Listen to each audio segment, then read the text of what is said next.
ఆకాశవాణి ప్రాంతీయ వార్తలు చదువుతున్నది కనపర్తి రాణి.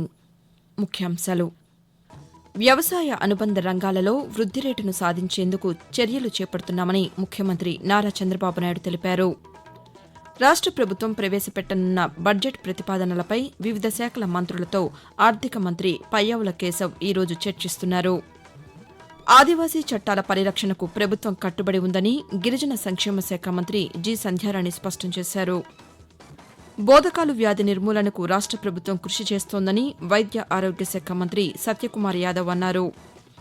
రహదారి ప్రమాదాల నివారణకు ప్రతి ఒక్కరూ ట్రాఫిక్ నిబంధనలను పాటించాలని ఎన్టీఆర్ జిల్లా కలెక్టర్ లక్ష్మీసా కోరారు. వార్తల వివరాలు: వ్యవసాయ అనుబంధ రంగాలలో వృద్ది రేటును సాధించేందుకు చర్యలు చేపడుతున్నామని ముఖ్యమంత్రి నారా చంద్రబాబు నాయుడు తెలిపారు. అమరావతిలోని రాష్ట సచివాలయంలో ముఖ్యమంత్రి అధ్యక్షతన మంత్రులు, వివిధ శాఖల కార్యదర్శుల సమావేశాన్ని ఈరోజు నిర్వహించారు. ఈ సందర్భంగా పలు అంశాలపై అధికారులకు ముఖ్యమంత్రి దిశానిర్దేశం చేశారు.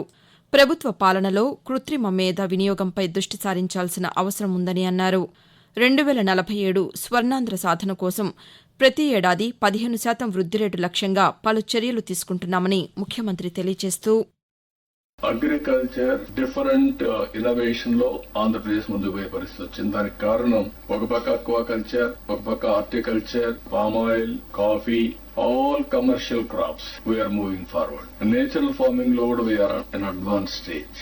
దావోస్ లో కూడా ఇవన్నీ పాజిటివ్ గా వచ్చే పరిస్థితి వచ్చింది.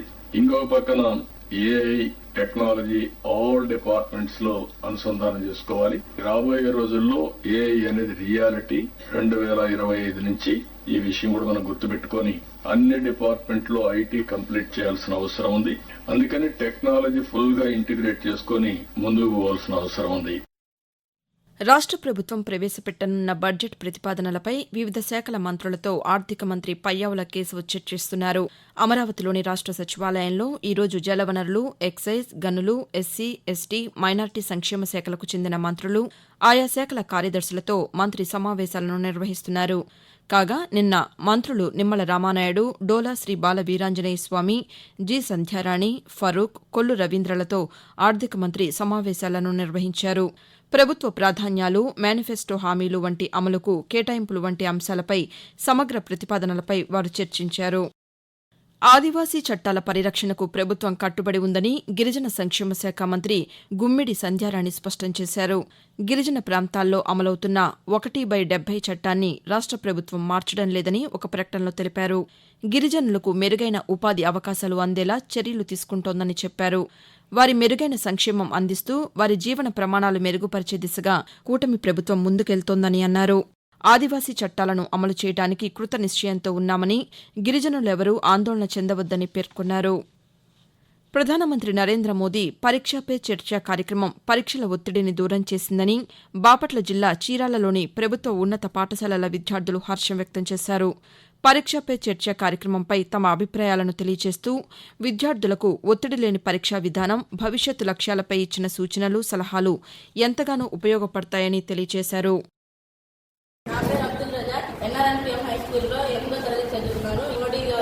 పరీక్షపై చర్చ అనే ప్రోగ్రాం నిర్వహించడం జరిగింది. ఆ ప్రోగ్రామ్ లో నాకు కొన్ని విషయాలు బాగా నచ్చాయి. ఎప్పుడు చదువు మాత్రమే కాదు, కొన్నిసార్లు ఆట మీద కూడా ధ్యాస పెట్టాలి.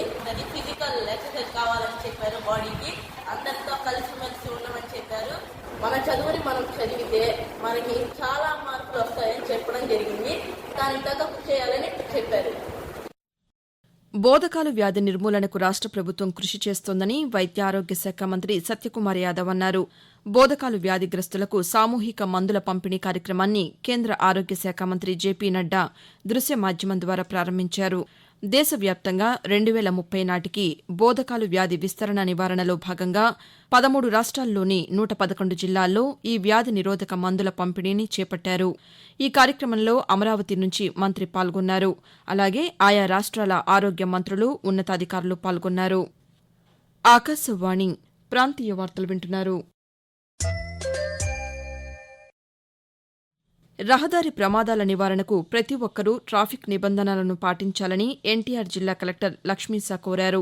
జాతీయ రహదారి భద్రతా మాసోత్సవాల సందర్భంగా రవాణా శాఖ ఆధ్వర్యంలో విజయవాడలో నిర్వహించిన వాగ్దాన్ను మున్సిపల్ కమిషనర్ ధ్యాన్ చంద్రతో కలిసి ఈరోజు ప్రారంభించారు.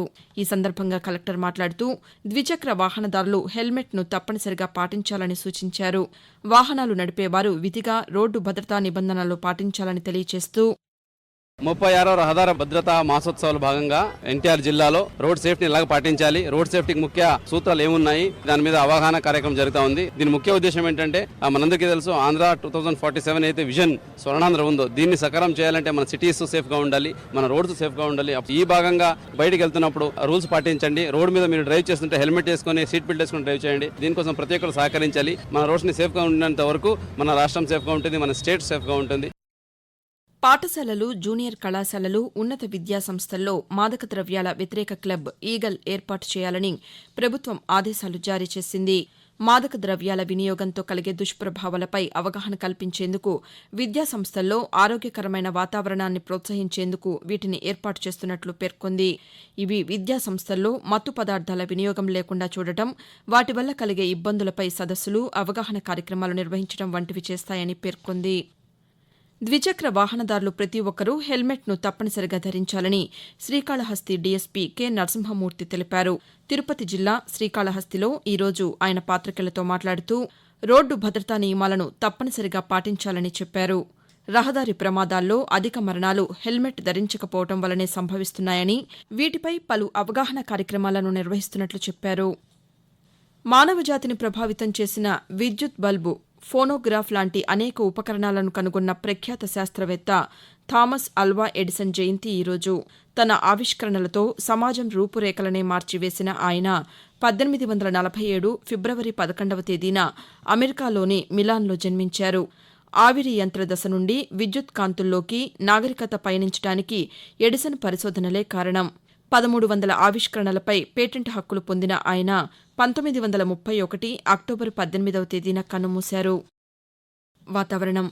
రాష్ట్రంలోని ప్రస్తుత వాతావరణ పరిస్థితులను అమరావతిలోని భారత వాతావరణ కేంద్రం అధికారి ఎల్ నారాయణ కొద్దిసేపటి క్రితం ఆకాశవాణి విజయవాడ కేంద్ర ప్రాంతీయ వార్తా విభాగానికి తెలియజేస్తూ ఉత్తర కోస్తా ఆంధ్రప్రదేశ్, యానాం మరియు దక్షిణ కోస్తా ఆంధ్రప్రదేశ్లో ఈరోజు మరియు రేపు పొడి వాతావరణం ఏర్పడే అవకాశం ఉంది.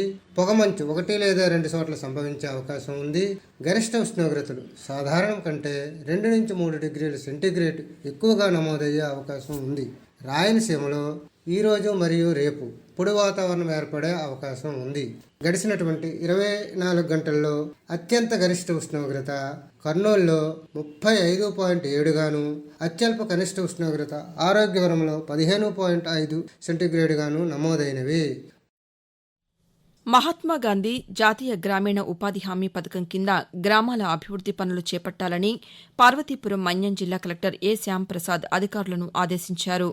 పార్వతీపురంలోని కలెక్టర్ కార్యాలయంలో ఉపాధి హామీతో పాటు ఇతర అంశాలపై నిన్న ఆయా శాఖ అధికారులతో సమావేశం నిర్వహించి పలు సూచనలు చేశారు. ఈ సందర్భంగా కలెక్టర్ మాట్లాడుతూ ఉపాధి హామీ కింద చెరువులు, నీటి నిలువ కట్టడాలు, కాలువల పూడికితీత వంటి పనులతో 90 రోజుల పనిదినాలను కల్పించాలని చెప్పారు. ప్రాంతీయ వార్తలు ముగించే ముందు ముఖ్యాంశాలు మరోసారి. వ్యవసాయ అనుబంధ రంగాలలో వృద్ధి రేటును సాధించేందుకు చర్యలు చేపడుతున్నామని ముఖ్యమంత్రి నారా చంద్రబాబు నాయుడు తెలిపారు. రాష్ట్ర ప్రభుత్వం ప్రవేశపెట్టనున్న బడ్జెట్ ప్రతిపాదనలపై వివిధ శాఖల మంత్రులతో ఆర్థిక మంత్రి పయ్యావుల కేశవ్ ఈరోజు చర్చిస్తున్నారు. ఆదివాసీ చట్టాల పరిరక్షణకు ప్రభుత్వం కట్టుబడి ఉందని గిరిజన సంక్షేమ శాఖ మంత్రి జి సంధ్యారాణి స్పష్టం చేశారు. బోధకాలు వ్యాధి నిర్మూలనకు రాష్ట్ర ప్రభుత్వం కృషి చేస్తోందని వైద్య ఆరోగ్య శాఖ మంత్రి సత్యకుమార్ యాదవ్ అన్నారు. రహదారి ప్రమాదాల నివారణకు ప్రతి ఒక్కరూ ట్రాఫిక్ నిబంధనలను పాటించాలని ఎన్టీఆర్ జిల్లా కలెక్టర్ లక్ష్మీశా కోరారు. ఆకాశవాణి ప్రాంతీయ వార్తలు ఇంతటితో సమాప్తం. తిరిగి సాయంకాలం 6 గంటల 10 నిమిషాలకు ప్రాంతీయ వార్తలు వింటారు.